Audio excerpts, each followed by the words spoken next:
नमस्कार दोस्तों, स्वागत है आप सभी का एक बार फिर से आपके अपने इस यूट्यूब चैनल पर। दोस्तों, टीचिंग वैकेंसीज पर जितने कोर्ट केस होते हैं, मुझे लगता है शायद ही किसी और वैकेंसीज पर हमें इतने कोर्ट केस देखने को मिलते होंगे। और कुछ कोर्ट केस तो ऐसे होते हैं जो मतलब कब उनका जजमेंट आता है, कब क्या हो जाता है, हमें पता भी नहीं चलता। और कुछ ऐसे होते हैं जो शुरुआत में छोटा सा मैटर होता है, लेकिन जब जजमेंट आता है ना, तो पूरा का पूरा इफेक्ट हमें इसके बहुत बड़े लोगों पर देखने को मिलता है। एक केस ही उसी में से है जिसमें कि अभी हाल ही में जजमेंट आया, फाइनल जजमेंट नहीं है, एक ऑर्डर आया है कोर्ट की तरफ से, जिसके कारण जो वहाँ की सरकार है उनके आदेश पर स्टे लगा दिया गया है और जो पिटिशनर है उनको राहत दी गई है। मुख्य रूप से क्वालिफाइंग मार्क्स को लेकर के ये पूरा मैटर है। 9 पेज का ये पूरा ऑर्डर है। मैं डिटेल में तो आपको सारा कुछ नहीं बता सकता एक एक लाइन पढ़ के, क्योंकि वीडियो फिर काफ़ी लंबी बन जाएगी। तो इसके लिए मैं क्या करूँगा, इस ऑर्डर की जो कॉपी है मैं आपको अपने टेलीग्राम चैनल पे प्रोवाइड करा दूंगा। आप डिस्क्रिप्शन बॉक्स में जाइए, टेलीग्राम चैनल ज्वाइन करिए और वहाँ से इस ऑर्डर को डाउनलोड करके पढ़ लीजिए अच्छे से। ठीक है, तो क्या कुछ मैटर है यहाँ पे मैं आपको दिखाता हूँ। आप देख सकते हैं ये जो मैटर है ये पूरा पटना हाई कोर्ट में गया था और पटना हाई कोर्ट की तरफ से ऑर्डर आया है। ये कुछ पिटिशनर्स हैं, आप देख सकते हैं यहाँ पे श्वेता गुप्ता, वंदना, प्रीति सिंह, किरण, ये कुछ ऐसे लोग हैं जिन्होंने कि ये पिटिशनर हैं, इन्होंने ये केस किया था। और किसके अगेंस्ट किया था? जो स्टेट गवर्नमेंट है बिहार की, उनके अगेंस्ट, जो वहाँ की एजुकेशन डिपार्टमेंट है उनके अगेंस्ट, जो डायरेक्टर सेकेंडरी एजुकेशन है गवर्नमेंट बिहार वहाँ पे, director primary education government of Bihar, district magistrate Munger का ये मामला है मुख्य रूप से, डिस्ट्रिक्ट एजुकेशन ऑफिसर मुंगेर और डिस्ट्रिक्ट प्रोग्राम ऑफिसर मुंगेर, इनके अगेंस्ट ये सारा केस है। और उसको लेकर के जो इन्होंने आदेश जारी किए थे, इन पर ये स्टे लगा दिया गया है। पूरा मैटर मैं समझाता हूँ डिटेल में। इसमें जो ये एक महिला है जो कि बीपीएससी टीआरई में एग्ज़ाम क्लियर करके अपॉइंट होती हैं। अपॉइंटमेंट के बाद इनको शोकोज नोटिस दे दिया जाता है वहाँ की जो डिस्ट्रिक्ट प्रोग्राम ऑफिसर डीपीओ हैं उनकी तरफ से, और उसके बाद उनसे जवाब मांगा जाता है कि हम आपको नौकरी से क्यों बर्खास्त ना करें, ये बताइए, रिटर्न में एक्सप्लेनेशन दीजिए। क्योंकि आपका जो सीटेट है वो 55% मार्क्स है आपके सीटेट में, जबकि आपको 60% मार्क्स लेने चाहिए थे। अगर आपको पता हो, अभी वर्तमान का मैं नियम बता रहा हूँ, ध्यान से सुनिएगा मेरी बात, मैं वर्तमान में जो नियम है वो बता रहा हूँ। यदि कोई महिला बिहार की है, बिहार की निवासी है, तो उसको 55% उसका सीटेट क्लियर होता है। यदि कोई महिला बाहर की है तो उसको 60% पर उसका सीटेट क्लियर होता है। ये लेकिन ये वर्तमान का नियम है और ये मैटर जो है वो काफ़ी पुराना है, 2022-23 के आसपास का 23 का मैटर है ये। तो उस वक्त जब एडवर्टाइजमेंट आई थी तो उस वक्त ऐसा कुछ मेंशन नहीं किया गया था, उसमें सिर्फ 60% मार्क्स वाली बात थी कि आपके 60% मार्क्स सीटेट में होने चाहिए। अब जो ये महिला है ये बिहार की नहीं है, ध्यान से सुनिए, ये महिला है यूपी की। और क्योंकि ये यूपी की है तो इनको 60% मार्क्स लेने चाहिए बिहार सरकार के अनुसार, लेकिन इनके कितने हैं? इनके 55% मार्क्स हैं। जबकि हम वर्तमान में जो स्थिति है वो मैंने आपको बता दी।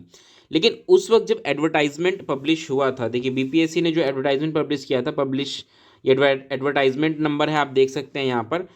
ठीक है, तो इसके तहत उस वक्त ये सिचुएशन नहीं थी 55% वाली, उस वक्त सिर्फ सीधा सीधा कहा गया था कि 60% मार्क्स आपके होने चाहिए। लेकिन बाद में एक करिजेंडम कह लीजिए कि करिजेंडम आता है डेटेड 19 जून 2023, जिसके तहत जो है जो 5% मार्क्स हैं उसको लोअर डाउन कर दिया जाता है। देखिए यहाँ लिखा भी है, the marks required in the eligibility test for BC backward class, EBC extreme backward class हो जाता है वहाँ पे। ठीक है, एंड यू आर फीमेल, उनके जो क्वालिफाइंग मार्क्स थे उनको लोअर डाउन करके 55% पर ला दिया गया, और SC ST वालों के लिए 50% और जो डिफरेंटली एबल्ड है उनके लिए 50% कर दिया गया। लेकिन ध्यान से सुनिए, यहाँ पे एक गड़बड़ हो गई बिहार सरकार से कि उन्होंने ये क्लियरली मेंशन नहीं किया कि ये जो 5% क्राइटेरिया है जो लोअर डाउन किया गया है ये बिहार के निवासियों के लिए है।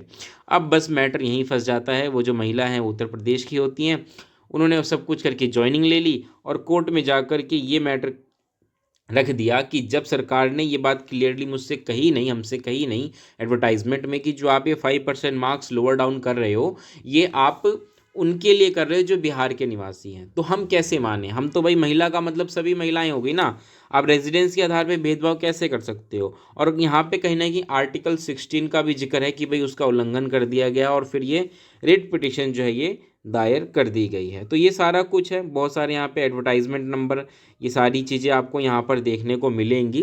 ठीक है, तो ये सारी चीज़ें इसमें रखी गई हैं। तो तो ले दे करके यही सारा मैटर होता है। लेकिन अब बिहार सरकार ने वर्तमान में क्या नियम बना दिया है कि भाई आपके अगर 55% मार्क्स हैं सीटेट में और अगर आप बिहार की महिला हैं तभी आपको ये एग्जेम्पशन मिलेगा, अदरवाइज़ अगर आप बाहर की हैं तो आपको 60% वाला क्राइटेरिया फॉलो करना पड़ेगा। हालांकि जब इन पिटिशनर को जब ये शोकॉज नोटिस आया तो उन्होंने जवाब में कहा भी था कि अभी ऐसे बहुत सारे मैटर जो हैं वो ऑलरेडी कोर्ट के केस में जो है पेंडिंग पड़े हैं, तो उन पर अभी क्या है कि जजमेंट आना बाकी है। तो उस हिसाब से मैं भी उसी तरह का केस हूँ, तो अभी कोई फाइनल ऑर्डर आप इसको लेकर के ना निकालें। लेकिन ये ना कहते हुए उनको नौकरी से हटा दिया गया। तो बस ये चली गई कोर्ट केस, और कोर्ट ने जो है इनकी बात सुनते हुए फ़िलहाल जो है स्टे लगा दिया है। जो गवर्नमेंट ने जो ऑर्डर्स जारी किए थे उस पर जो है अभी फ़िलहाल स्टे लगा दिया गया है। और जो ये महिला हैं इनको बहाली देते हुए कहा गया है कि ठीक है भाई आप अभी नौकरी करेंगी। ठीक है, देखिए इनका जो पिटीशन है वो एक्सेप्ट कर लिया गया। इज़ अलाउड फॉर कंसिडरेशन का मतलब ये होता है कि भाई एक्सेप्ट कर लिया गया और उसकी हियरिंग अब होगी। ठीक है,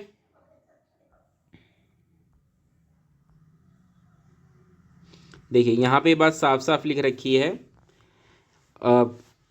giving the relaxation in the marks obtained in the eligibility test either conducted by CTET or BTET is not an aspect of reservation। ये reservation की बात नहीं है।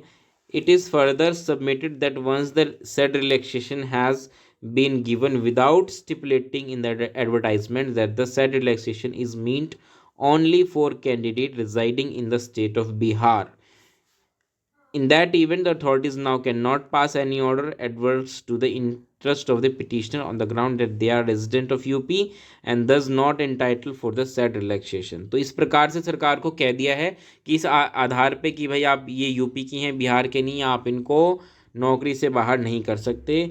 ठीक है, और ले दे करके फाइनली यही कहा गया कि अगला जो मैटर है इसको लेकर के 24 मार्च को सुनवाई होगी।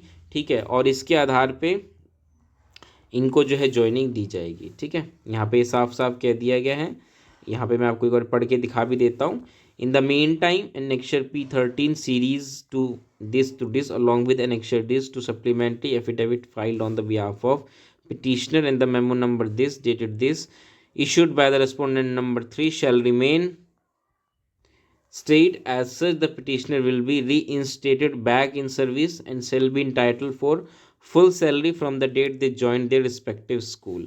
समझ गए आप, तो उनको स्कूल जो है वापस से ज्वाइन कर दिया गया। तो ये पूरा मैटर है, फाइनल जजमेंट अभी नहीं आया है, अभी इस पर फाइनल जजमेंट आना बाकी है। लेकिन आप ये देखिए कि किस प्रकार से चीज़ें कॉम्प्लिकेट कर दी गई हैं।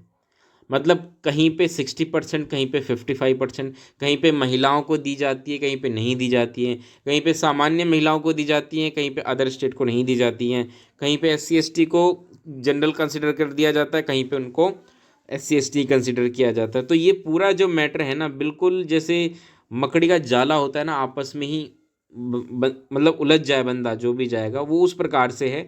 चीज़ें बिल्कुल भी क्लियर नहीं हैं और ऐसे ही न जाने कितने तरह के तमाम केस कोर्ट में जाते हैं, और मुझे लगता है अगर यही रहा तो ऐसे ही जाते रहेंगे। फिलहाल इसको लेकर के जो भी फाइनल जजमेंट आएगा वो मैं आपको अपने चैनल पर प्रोवाइड करा दूंगा। अभी के लिए इतना ही। इस ऑर्डर को अगर आप पढ़ना चाहते हैं तो टेलीग्राम चैनल पर जाकर के वहाँ से पढ़ सकते हैं। चलिए दोस्तों, मिलते हैं अगली वीडियो में। जाने से पहले अगर वीडियो पसंद आई हो तो लाइक करिएगा, और वीडियो पहली बार देख रहे हैं तो चैनल को सब्सक्राइब करिएगा। चलिए दोस्तों, तब तक के लिए नमस्कार, धन्यवाद।